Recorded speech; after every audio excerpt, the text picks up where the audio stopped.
अरशद इनके गले पड़ेगा। अरशद आज भी जिंदा है, अरशद का नजरिया जिंदा है, अरशद के चाहने वाले जिंदा है और हम ये मुकदमा लड़ते रहेंगे। इंशाल्लाह इंसाफ होगा। जाली एफआईआर किसने दर्ज किए, किसके कहने पे दर्ज हुए, कंप्लेनेंट्स कौन थे, कौन धमकियां देने गया था अरशद भाई को के घर, किसने अरशद भाई को बुला के उनको लाइन चेंज करने का कहा था, किसने एफआईए जब अरशद भाई दुबई जा रहे थे तो एफआईए के जो इमिग्रेशन काउंटर होता है वहां से अरशद भाई की तस्वीर लीक कर दी।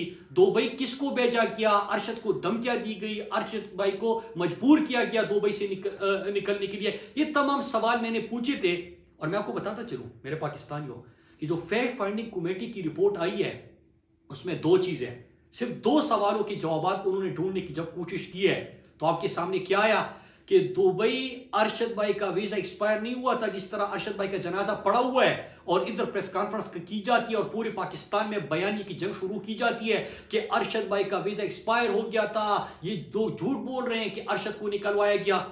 वो चीज उनकी वो प्रेस कॉन्फ्रेंस गलत साबित हो जाती है और अरशद भाई को जबरदस्ती दुबई से निकलवाया गया था ताकतवर शख्सियात के कहने पे, जो कि वो उन्होंने उसका जिक्र नहीं किया लेकिन ये जरूर कहा कि अरशद भाई को निकलवाया गया था। ये फैक्ट फाइंडिंग कमेटी में चीज सामने आ गई।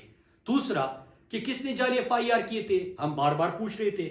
एक मेमन गोड दो थाने का एसएचओ एक एफआईआर का सिर्फ, जब उनको बुलाया गया तो उन्होंने कहा कि फला इदारे के ऑफिसर्स हमें बुलाया था, वो बैठे हुए थे, उन्होंने हमें कहा था एफआईआर दर्ज करने के लिए, तो वो चीज भी एक्सपोज हो गई। तो अभी उस वक्त मैंने जो सवाल दिए थे उसी के ऊपर जो भी जवाब ढूंढने की कोशिश की गई है वो आप कातिलों तक या धमकियां देने वालों तक, उन तक आप पहुंच चुके या आगे बढ़ चुके। तो ये एक फैक्ट फाइंडिंग कमेटी की बात हुई। दूसरा जेआईटी, जब सुप्रीम कोर्ट के हुक्म पे जेआईटी बनी और जब जेआईटी बन रही थी, मैं आपको ये बताऊं कि मुझे सुप्रीम कोर्ट ने बुलाया नहीं था, मैं खुद से सुप्रीम कोर्ट गया क्योंकि मेरा भाई अरशद भाई, हम सब पाकिस्तानियों की आवाज, पाकिस्तानियों की दिलों की आवाज, नजरिया पाकिस्तान के ऊपर साबित कदमी से खड़ा होने वाला, पाकिस्तान का बयानिया दुनिया तक पहुंचाने वाला, शहीदों का वारिस और हर गरीब, हर मजदूर, हर कानून को मानने वाले, आइन को मानने वाले, उनके लिए खड़ा होने वाला, उनके साथ देने वाला अरशद भाई की बात है। तो मैं सुप्रीम कोर्ट खुद गया। वहां पे जब जेआईटी बनाई गई तो जेआईटी ने मुझे बुलाया और मैं आपको यह बताता चलूं कि यहां पे बात होती है कि मुराद सईद को बुलाया तो मुराद सईद नहीं गया। झूठ, सफेद झूठ। और ये झूठ कौन फैला रहा है मैं आज आपके सामने वो भी बता रहता हूं। जेआईटी के सामने न मैं सिर्फ पेश हुआ बल्कि मैं 2 दफा जेआईटी के सामने पेश हुआ। एक दफा जब मैं गया वहां पे काशिफ अब्बासी साहब, आदिल राजा जो अरशद भाई के प्रोड्यूसर थे, उनको भी बुलाया गया था, उनसे भी मेरी वहां पे मुलाकात हुई। जेआईटी के सामने जब मैं दूसरी दफा पेश हुआ तो मैंने तहरीरी जो भी अरशद भाई ने मुझे खदशात या अरशद भाई ने अपने खतरात उसका जिक्र किया था, वो मैंने अपने तहरीरी बयान में वो दर्ज कर दिए हैं उसी तरह जिस तरह अरशद भाई ने मुझे बताया था और हर सफ़े के ऊपर मेरा दस्तखत भी मौजूद है। लेकिन एडिशनली मैं आपको ये भी बता दूं कि न सिर्फ मैंने वो सब कुछ लिख के तहरीर करके दस्तखत करके दे दिया है जो अरशद भाई ने खतरात या खदशात का इजहार किया था, बल्कि मैंने साथ में कुछ सवाल उसी तरह पूछे जिस तरह मैंने फैक्ट फाइंडिंग कमेटी के सामने रखे थे कि अगर आप कातिलों तक पहुंचना चाहते तो आप बेसिक्स इन चीजों के ऊपर काम करें। सिर्फ 2 सवालों के ऊपर काम हुआ और आपके सामने कितने हकायक सामने आ गई। इसी तरह मैंने जेआईटी के सामने भी रखे हैं। अब सवाल यह होता है कि जब ये तमाम चीजें मैं कर रहा हूं तो मैं इसका जिक्र क्यों नहीं कर रहा। ये जो रोज कहते हैं कि मुराद सईद को बुलाया, मुराद सईद पता नहीं क्या, अब मैं आपको जवाब दूं, मैं मीडिया नहीं कर रहा। अरशद भाई मेरे लिए पॉलिटिक्स नहीं है, अरशद मेरे लिए बयानी की कोई जंग नहीं है। अरशद के साथ मेरा ताल्लुक, मेरी दोस्ती, मेरा रिश्ता बहुत बढ़कर है। वो मेरे घर का फर्द था, मेरे लिए उनसे बढ़कर था। मैं इतना बेहिस नहीं हूं कि जनाजा पड़ा हुआ है और यहां पे बेहिस लोग प्रेस कॉन्फ्रेंस करे उसके ऊपर, वो बंदा उसके दोस्त बनने की कोशिश करे, टीवी पे आए, जिसके साथ अरशद भाई ने कभी बात नहीं की होगी। अरशद तो इज्जत सबको देता था जो भी उसके पास आता था, लेकिन अरशद बिलीव नहीं करता था। फिर इसके साथ मैं एक और चीज भी आपको बताऊं कि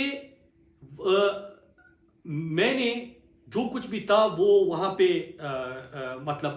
अपने बयान में दर्ज कर दिया जो अरशद भाई ने बता दिया था।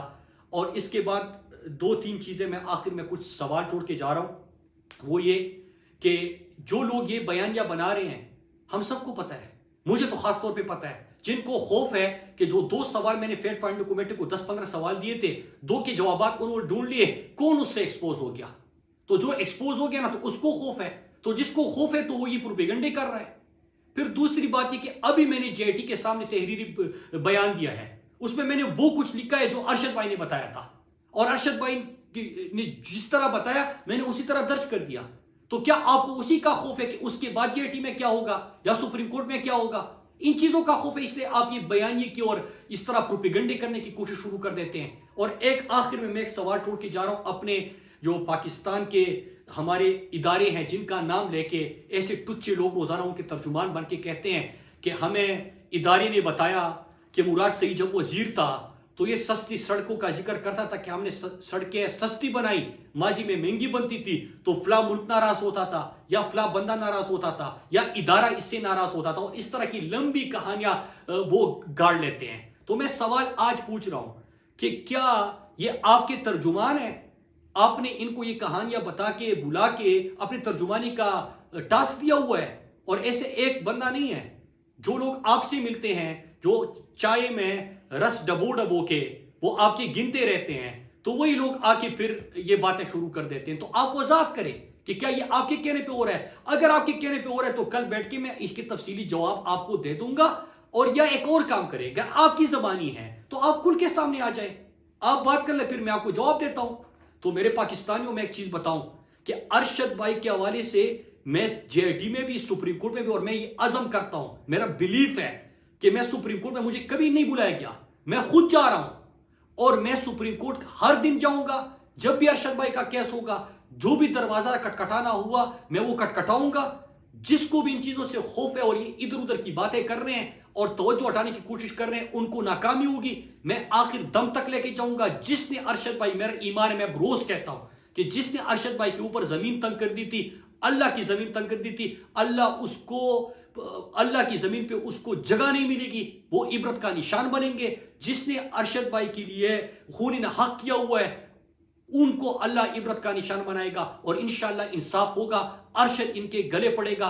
अरशद आज भी जिंदा है, अरशद का नजरिया जिंदा है, अरशद के चाहने वाले जिंदा है, और हम ये मुकदमा लड़ते रहेंगे। और आखिर एक चीज और, ये जो स्वात फाटा मलाकड़ बलूचिस्तान में हो रहा है, मैं रोजाना की बुनियाद पर यह सिलसिला जारी करूंगा, आपसे बात करूंगा।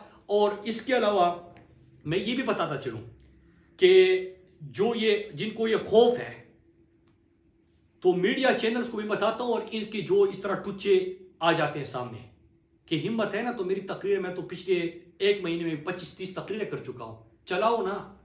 क्यों आप लोगों के की काम पे टांग जाती है? हिम्मत पैदा करे। खुद मैं, मुराद सईद खड़ा है, अपने लोगों के लिए खड़ा था, और मैंने अपने लोगों की जिस तरह नुमाइंदगी की है पाकिस्तान की तारीख में उसकी मिसाल नहीं मिलती।